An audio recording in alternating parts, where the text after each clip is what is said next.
This one over. This one over. Yeah, this one over, guys. Well, and Anthony Edwards finally had the game that he needed, I think, to get him back to where he needs to be. You know, because he hadn't really had an explosive points game. He exploded that second half, which is a great job from Minnesota. Again, the Golden State. They're down 6 right now, 15 seconds left. Game's basically over. I don't think Jamie Daniels got the line. So yeah, this is crucial. This is crucial for Minnesota to get this win at Golden State.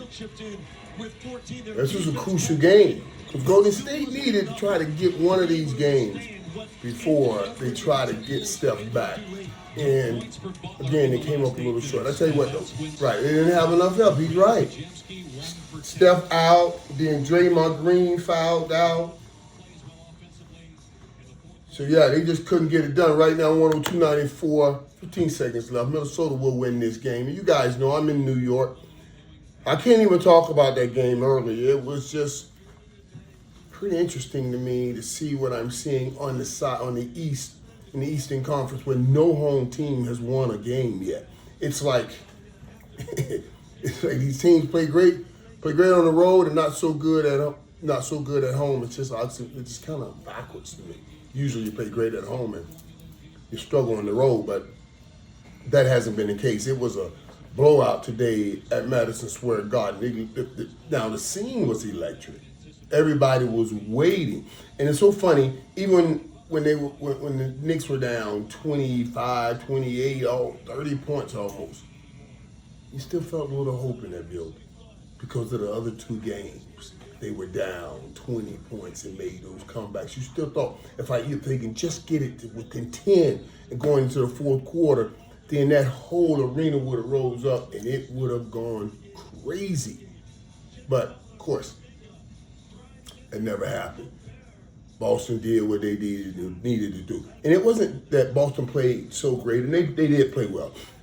But New York just didn't play well at all. Boston was 50% basically across the board. At 3 points, free throws, well, certainly free throws, but 3-point shooters and field goals made. While the Knicks hovered much lower in the percentage. So, and then they just weren't making those threes.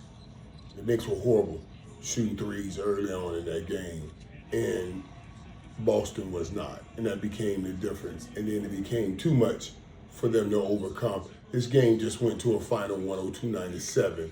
Minnesota won that game. So now it's that series at least back to right 2-1, because that Minnesota win in the day makes up for the game they lost in Minnesota because they needed to get a game on Golden State turf. So they got that.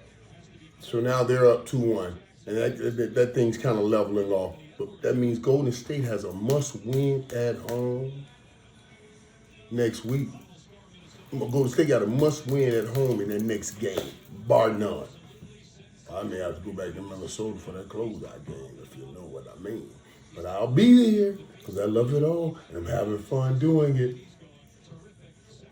So there's go for the day. We got that today. The day was a ho-hum day. Even though I loved the atmosphere I was in, didn't really like the outcome. But I had fun. And I was sitting with my boy 88. Let me tell you that now. Sitting with CD, and I'm going to hold on to a lot of the things he said for another time, because this time is NBA.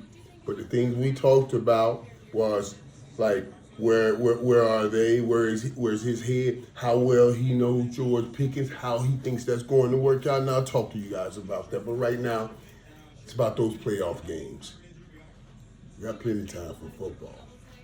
And I still got to gather a little more information before I bring it to you. You know what I'm saying? All right. I'll chat with you guys next time I stop by this locker room. Be peace.